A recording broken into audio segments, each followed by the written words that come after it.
Salam sejahtera, selamat pagi Bapak Ibu Saudara sekalian, keluarga besar GBD El Syade Magelang.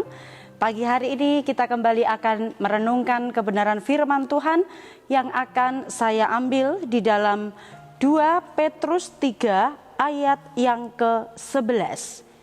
2 Petrus 3 ayat yang ke-11. Demikian bunyi firman Tuhan.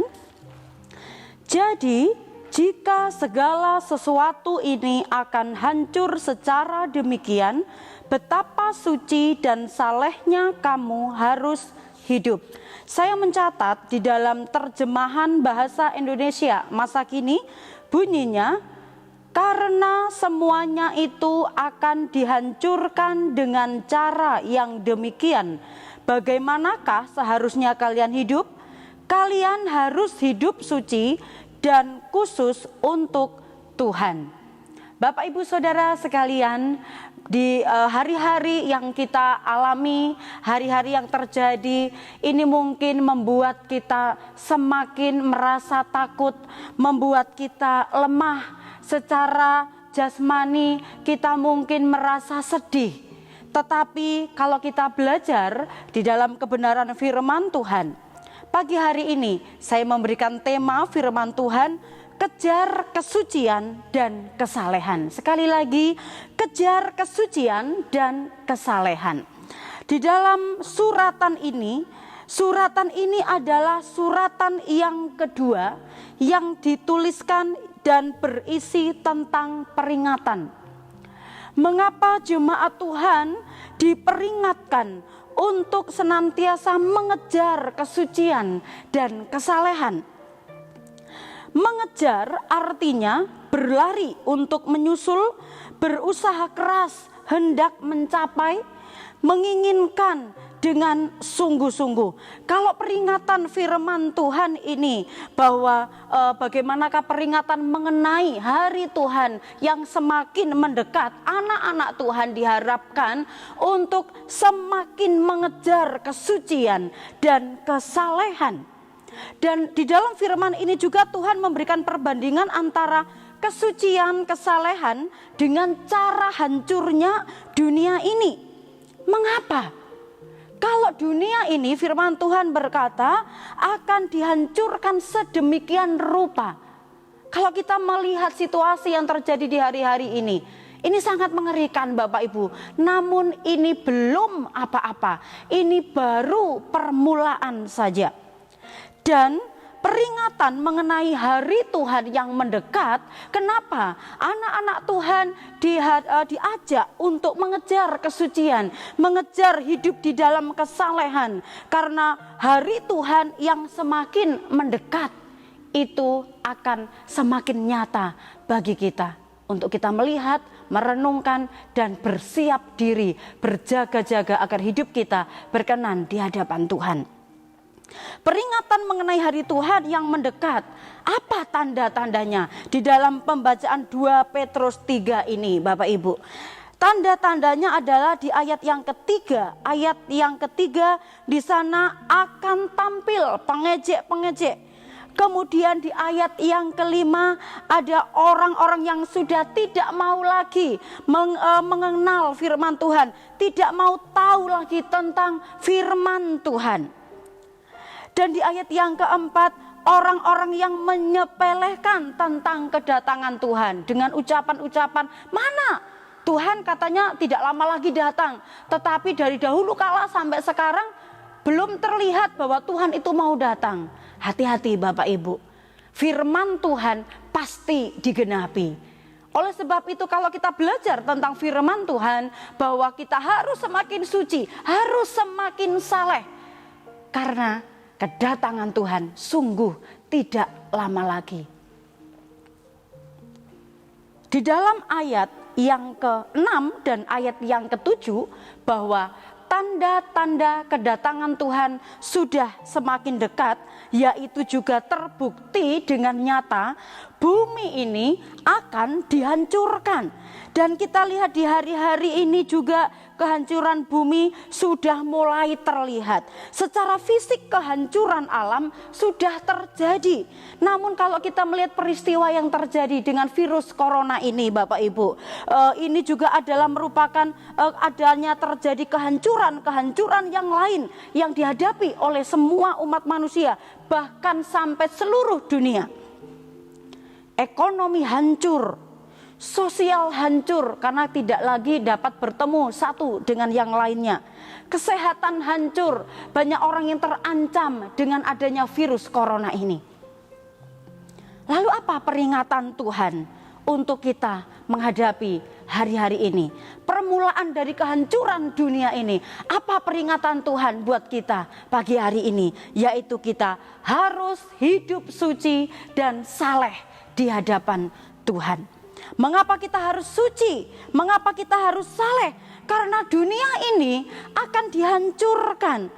Kalau dunia ini dihancurkan, maka tidak ada lagi tempat yang bisa ditinggali oleh umat manusia. Oleh sebab itu, kita ingat akan firman Tuhan, kalau bumi ini akan dihancurkan, ada tempat yang disediakan Tuhan yang tidak akan hancur, yaitu tempat yang suci, tempat yang mulia, yaitu sorga yang kekal. Itu sebabnya kita harus menjaga kesucian dan kesalehan. Karena hanya orang-orang yang memiliki kehidupan yang suci, kehidupan yang saleh, merekalah yang akan masuk ke tempat yang tidak dapat dihancurkan oleh manusia. Tempat yang kekal di mana kita akan bersama-sama diam dengan Allah, juru selamat kita. Bagaimana kita bisa hidup suci? Manusia penuh dengan perbuatan dosa, penuh dengan perbuatan-perbuatan yang tercela. Bagaimana supaya kita bisa hidup suci dan saleh? Firman Tuhan berkata, hanya dengan disucikan oleh darah Yesus. Mari kita membaca di dalam Ibrani 9 ayat 13 dan 14. Ibrani 9 ayat 13 dan 14. Firman Tuhan berkata demikian, sebab jika darah domba jantan dan darah lembu jantan dan percikan abu lembu muda menguduskan mereka yang najis sehingga mereka disucikan secara lahiriah, betapa lebihnya darah Kristus yang oleh roh yang kekal telah mempersembahkan dirinya sendiri kepada Allah sebagai persembahan yang tak bercacat, akan menyucikan hati nurani kita dari perbuatan-perbuatan yang sia-sia, supaya kita dapat beribadah kepada Allah yang hidup. Firman Tuhan berkata bahwa kesucian manusia itu hanya dapat dilakukan lewat penebusan darah anak domba, darah yang penuh dengan kesucian, yaitu darah Tuhan Yesus Kristus. Oleh sebab itu, kalau kita hanya dapat disucikan oleh darah Yesus, yang harus kita lakukan adalah kita percaya kepada Yesus yang menjadi Tuhan, menjadi juru selamat kita, mengampuni seluruh dosa-dosa kita, dan hanya Yesus yang mampu membawa kita masuk kepada kerajaan sorga yang kekal. Di dalam Roma pasal 10 ayat 9 dan 10, firman Tuhan berkata demikian. Sebab jika kamu mengaku dengan mulutmu bahwa Yesus adalah Tuhan dan percaya dalam hatimu bahwa Allah telah membangkitkan Dia dari antara orang mati, kamu akan diselamatkan.